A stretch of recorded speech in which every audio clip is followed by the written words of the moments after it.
ಬಿಡದಿ ತೋಟದ ಮನೆಯಲ್ಲಿ ಕುಮಾರಸ್ವಾಮಿ ಔತಣಕೂಟವನ್ನ ಏರ್ಪಡಿಸಿದರು.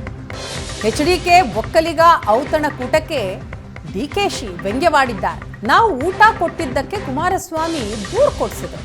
ಈಗ ಎಚ್ಡಿಕೆ ಔತಣಕೂಟ ಕೊಡೋಕೆ ಹೊರಟಿದ್ದಾರಂತೆ.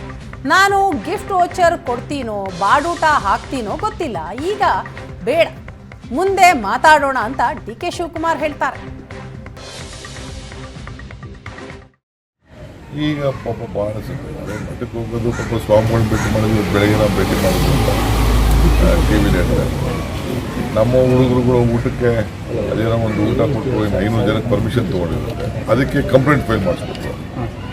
ಈಗ ಅವ್ರು ಊಟ ಕೊಡೋದಕ್ಕೆ ನನಗೆ ಬಂದು ನೀವು ಯಾರೋ ಟಿ ವಿಲಿ ಕೇಳ್ತಾ ಇದ್ದೀರ, ಏನವ್ರೇನೋ ಬಾಡೂಟ ಅನ್ನಾರ ಮಾಡ್ಕೊಳ್ಳಿ, ಯಾವ ಊಟಾರ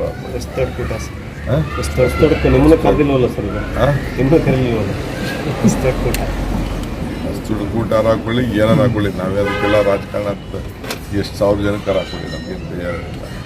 ನೀವು ಓಟ್ ಬನ್ನಿ, ನೀವೇ ಟಿ ವಿ ತೋರಿಸ್ತಾ ಇದ್ದೀರಿ, ನೀವೇ ಹೋಗಿ ಊಟ ಮಾಡ್ಕೊಂಡು ಬನ್ನಿ. ಎಲೆಕ್ಷನ್ ಕಮಿಷನು ನೀವೆಲ್ಲ ಸೇರಿ ಊಟ ಮಾಡ್ಕೊಂಡು ಬನ್ನಿ.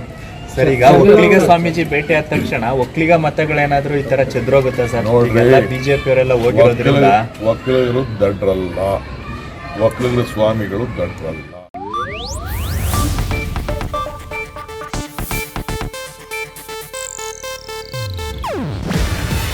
ಇದು ಏಷ್ಯಾನೆಟ್ ನ್ಯೂಸ್ ನೆಟ್ವರ್ಕ್ ಪ್ರಸ್ತುತಿ. ನೀವು ನೋಡ್ತಿದ್ದೀರಾ ಏಷ್ಯಾನೆಟ್ ಸುವರ್ಣ ನ್ಯೂಸ್.